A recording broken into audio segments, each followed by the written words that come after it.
নমস্কার,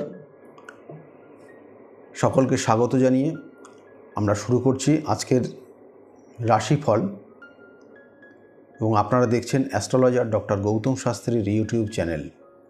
দেখুন, রাশিফলে আমরা প্রত্যেকটা মাসের রাশি ধরে ধরে আলোচনা করে থাকি এবং কার কেমন যাবে বিস্তারিত আলোচনা করি।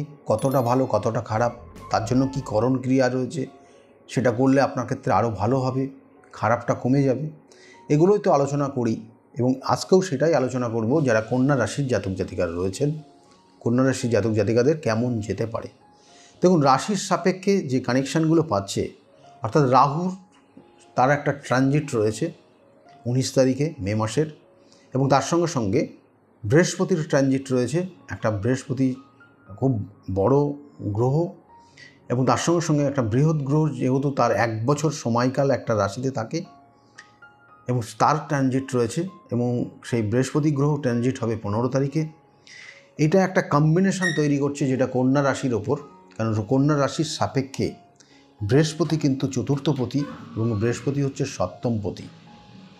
তাহলে এটা একটা কানেকশান দিচ্ছে যেটা আপনার ক্ষেত্রে কন্যা রাশির জাতক জাতিকাদের কী ধরনের কী সমস্যা হতে পারে মে মাস এবং তার পরবর্তী মাসগুলো আমি অবশ্যই আলোচনা করব। আজকে মে মাস নিয়ে আলোচনা করছি।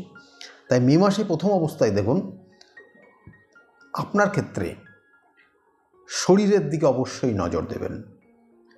শরীর স্বাস্থ্য এবং চোখ কান নাক গলা নিয়ে একটা সমস্যার ইঙ্গিত কিন্তু অবশ্যই আপনার রয়েছে, সতর্ক থাকবেন। এবং তার সঙ্গে সঙ্গে হেয়ার ফল কিন্তু একটা ভীষণভাবে কাজ করবে। কোনো গুপ্ত শত্রুর দ্বারা আপনি কোনো সমস্যায় জড়িয়ে যাচ্ছেন, সেক্ষেত্রে কিন্তু খুব সতর্ক থাকবেন। এবং মায়ের শরীর স্বাস্থ্য নিয়ে ভীষণ চিন্তিত রয়েছেন, এটারও একটা কানেকশান রয়েছে। সেক্ষেত্রেও কিন্তু উপযুক্ত ডাক্তারি পরামর্শ নেবেন। এবং শত্রুতা কিন্তু আপনাদের ক্ষেত্রে আষ্টে পিষ্টে মারছে, তাহলে সেক্ষেত্রে কিন্তু নিজে সতর্ক থেকে এগুলোর সঠিক সমাধান করার চেষ্টা করবেন। কন্যা রাশির জাতক জাতিকাদের ক্ষেত্রে আর যে জায়গাটা রয়েছে, বিশেষ করে বাবার শরীর স্বাস্থ্যের ক্ষেত্রে একটু সতর্ক থাকবেন। বাবার দেখবেন blood pressure up and down মাঝে মধ্যেই হবে, এবং তার জন্য উপযুক্ত ডাক্তারি পরামর্শ এবং চেক আপ করাবেন। কন্যা রাশির যেমন বললাম, তার সঙ্গে সঙ্গে কন্যা রাশির অর্থ প্রাপ্তির ক্ষেত্রে হঠাৎ অর্থ প্রাপ্তির যোগ রয়েছে। সেটা লটারি প্রাপ্তি হতে পারে, কিন্তু বারংবার লটারি কাটবেন না। সেটা খুব জোর হলে আপনি একবার চেক করে দেখতে পারেন, কিন্তু তবু বলবো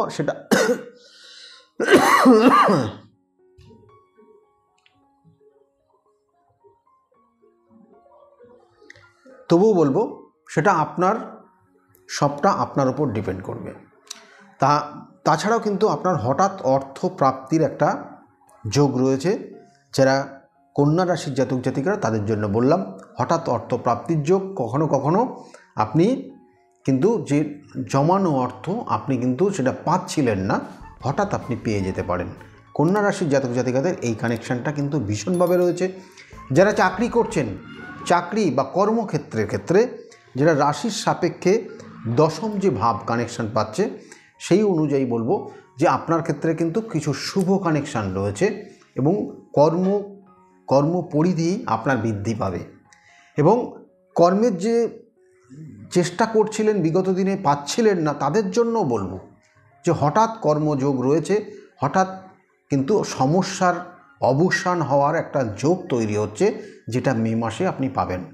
এবং এর সঙ্গে সঙ্গে যারা ব্যবসা বাণিজ্য করছিলেন, ব্যবসা বাণিজ্যের ক্ষেত্রেও কিন্তু শুভত্ব যোগ রয়েছে, যেটা আগামী কিন্তু মে মাসে আপনার জন্য শুভ। এবং ব্যবসা বাণিজ্যের দেখবেন অনেকটা বৃদ্ধি পাচ্ছে এবং অন্যান্য বেশ কিছু নতুন ওয়ে তৈরি হচ্ছে যাতে আপনার ব্যবসাটাকে আরও স্প্রেড করা যায়। তাহলে সেই কানেকশানগুলো দিচ্ছে। ইম্পোর্ট এক্সপোর্ট রিলেটেড যারা ব্যবসার সঙ্গে যুক্ত রয়েছেন তাদের জন্য খুব শুভ। খাবার জাতীয় কোনো প্রোডাক্টের সঙ্গে কন্যা রাশি যারা যুক্ত রয়েছেন তাদের জন্য কিন্তু এই সময়টা যথেষ্ট ভালো। এডুকেশনের সঙ্গে যে সকল জাতক জাতিকারা যুক্ত রয়েছেন তাদের জন্য বলবো এই মে মাসটা আপনার ক্ষেত্রে শুভ ফল নিয়ে এসে দেবে এই কন্যা রাশির জাতক জাতিকা। এবং তার সঙ্গে সঙ্গে বলি, কন্যা রাশির জাতক জাতিকাদের স্টুডেন্ট যারা রয়েছে, স্টুডেন্টদের ক্ষেত্রে অবশ্যই পড়াশোনায় মনোযোগ দিতে হবে। এদের মধ্যে অলসতা কাজ করবে, সময় বিশেষ এদের পড়াশোনার যে স্থান, সেই স্থানটা পরিবর্তন করলে এদের ক্ষেত্রে ভালো হবে। এবং এর সঙ্গে সঙ্গে মোবাইলের প্রতি আসক্ত হয়ে যাওয়া, এগুলো কিন্তু অবশ্যই গার্জিয়ানদেরকে কন্ট্রোল করতে হবে। এবং এর সঙ্গে সঙ্গে বন্ধুবান্ধব দ্বারা কিন্তু প্রতারিত হতে পারে। কোনো বন্ধুবান্ধব দ্বারা ভুল বোঝাবুঝির কারণে বন্ধুবান্ধব থেকে কিন্তু দূরে সরে যেতে পারে, এটার একটা কানেকশান দিচ্ছে। এবং এর সঙ্গে সঙ্গে কিছু জাতক জাতিকার ছিল বিগত দিনে কন্যা রাশির, তারা কিন্তু অসৎ সঙ্গে মিশে গিয়ে তাদের পড়াশোনার জায়গাটা অনেকটা ডিস্টার্ব করে ফেলেছে। এগুলোর প্রতিকার প্রতিবিধান করলে অবশ্যই সেখান থেকে বেরিয়ে আসতে পারবে। কন্যা রাশির জাতক জাতিকাদের ক্ষেত্রে দাম্পত্য জীবনে যেটা সমস্যা দেখাচ্ছে, দাম্পত্য জীবনে কিন্তু একটা হতাশার জায়গা তৈরি হচ্ছে, নিজেদের মধ্যে ভুল বোঝাবুঝির জায়গা তৈরি হচ্ছে, উটকো ঝামেলার মধ্যে জড়িয়ে যাওয়ার একটা সম্ভাবনা কিন্তু মে মাসে রয়েছে। এবং এর কারণে কিন্তু আপনাদের জীবনে, অর্থাৎ আপনাদের দাম্পত্য জীবনে কিন্তু অনেকটা চিড় ধরে যেতে পারে। তাহলে সেই কানেকশান রয়েছে, খুব সতর্ক থাকবেন। প্রেমিক প্রেমিকা তাদের মধ্যেও কিন্তু ভুল বোঝাবুঝির একটা যোগ তৈরি হয়েছে, এবং সেই যোগের কারণে এটা যদি কন্টিনিউ এইরকম অশান্তি আপনাদের মধ্যে থাকে, তাহলে কিন্তু একটা সময় সম্পর্কটা ছিন্ন হয়ে যেতে পারে। এবং কন্যা রাশির জাতক জাতিকাদের কিন্তু মে মাসে অবশ্যই খুব ভালো ভালো জায়গায় আপনি ভ্রমণ করবেন, এবং ভ্রমণে কিন্তু আপনি যথেষ্ট শুভ ফল পাবেন। এবং এর সঙ্গে সঙ্গে কন্যা রাশির জাতক জাতিকাদের বাড়িতে কোনো শুভ অনুষ্ঠান অবশ্যই হবে। এবং আপনার ক্ষেত্রে যাদের কন্যা রাশির জাতক জাতিকা, যাদের সম্পত্তি হচ্ছিল না, সম্পত্তি সংক্রান্ত সমস্যার মধ্যে জড়িয়েছিলেন, মে মাস তার কিন্তু একটা শুভ ফল দেবে।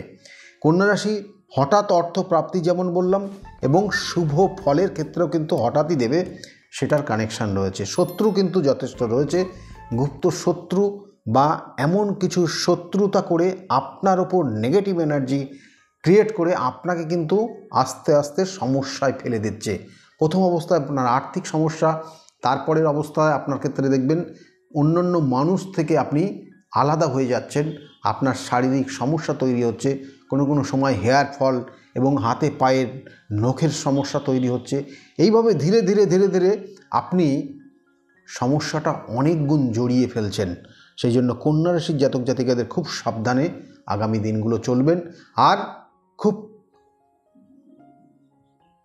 কাছের মানুষ দ্বারা আপনি কিন্তু একটু বেশি সমস্যায় পড়তে পারেন। আরেকটা জায়গা বিশেষ করে দেখাচ্ছে কন্যা রাশির জাতক জাতিকাদের ক্ষেত্রে, যে কোনো জায়গা যার তার হাতের খাবার হঠকারী সিদ্ধান্ত বা হঠাৎ করে খাবেন না, তাতে কিন্তু আপনি সমস্যায় পড়তে পারেন। যেটা করণীয় কন্যা রাশির জাতক জাতিকাদের, প্রত্যেক দিন আপনি স্নানের পর, প্রত্যেক দিন স্নানের পর আপনি যেটা করবেন, 1 চিমটি হলুদ স্নানের জলে মিশিয়ে নিয়ে সেই জলটা দিয়ে আপনি স্নান করবেন। আর তার সঙ্গে পারলে পরে 1 চিমটি নুন দিয়ে দেবেন। নুন এবং হলুদ জলের মধ্যে 1 চিমটি গুলে সেই জলটা দিয়ে লাস্টের দিকে স্নান করার চেষ্টা করুন। এটা প্রত্যেক দিন করবেন। আর যারা ব্যবসা বাণিজ্যের মধ্যে একটু সমস্যা, কারণ ব্যবসা বাণিজ্যের ক্ষেত্রে কিন্তু সমস্যার জায়গা রয়েছে, যারা ব্যবসা বাণিজ্য করছেন, যারা স্টুডেন্ট পড়াশোনা করছে, তাদের জন্য বলছি প্রত্যেক বুধবার করে 21টা দূর্বা 3টে পাতাযুক্ত করে সেটা ভালো করে বেছে লাল সুতো দিয়ে বেঁধে গণেশজির সুরে, কিন্তু গণেশজির বাঁ হাতে আপনি সেটা সেই দুর্বাকে রেখে দিন। এবং বুধবারের পরের দিন বৃহস্পতিবার সেটাকে নিয়ে তার বইয়ের মধ্যে রাখুন, যারা স্টুডেন্ট রয়েছে। আর যারা ব্যবসা বাণিজ্য করছেন তারা তাদের ক্যাশ বাক্সে রেখে দেন। তাতে ধীরে ধীরে আপনার ক্ষেত্রে অনেকটা ভালো ফল পাবেন। যা আলোচনা করলাম যদি ভালো লাগে অবশ্যই লাইক এবং শেয়ার করতে বলবেন না। এবং তার সঙ্গে সঙ্গে বলি, দেখুন, শত্রু আমাদের জীবনে বিভিন্নভাবে আসে। কখনো গুপ্ত শত্রু, কখনো প্রকাশ্যে শত্রু, কখনো ভাইয়ের দিক থেকে শত্রু, কখনো দেখানো পরিচিতি জায়গার থেকে শত্রু, কখনো কখনো পাড়া প্রতিবেশীর জায়গার থেকে শত্রু, কখনো কখনো আপনি কর্মক্ষেত্রে আপনার শত্রু। এই শত্রুর কিন্তু আপনাকে হয়তো সুযোগ পেলে আপনাকে খুব সমস্যার মধ্যে ফেলে দিতে পারে, এবং এখান থেকে বেরিয়ে আসার জন্য তার উপযুক্ত কিন্তু প্রতিকার রয়েছে, গাইডলাইন রয়েছে। যদি আপনি সংগ্রহ করতে পারেন তাহলে অবশ্যই আপনার জায়গাটা ভালো হবে। যদি মনে করেন আমার সঙ্গে যোগাযোগ করবেন, নিচের বুকিং নাম্বার রয়েছে, ওই বুকিং নাম্বারে ফোন করে আপনি জানতে পারবেন আমি কোন চেম্বারে কখন কোন সময়ে বসি, এবং সেই অনুযায়ী আপনি আমার সঙ্গে যোগাযোগ করতে পারেন এবং আপনার সমস্যার জায়গাটাকে রেকটিফাই করতে পারেন। যাই হোক, আজকে যা আলোচনা করলাম ভালো লাগবে অবশ্যই লাইক এবং শেয়ার করতে বলবেন না। সকলে খুব ভালো থাকবেন। নমস্কার।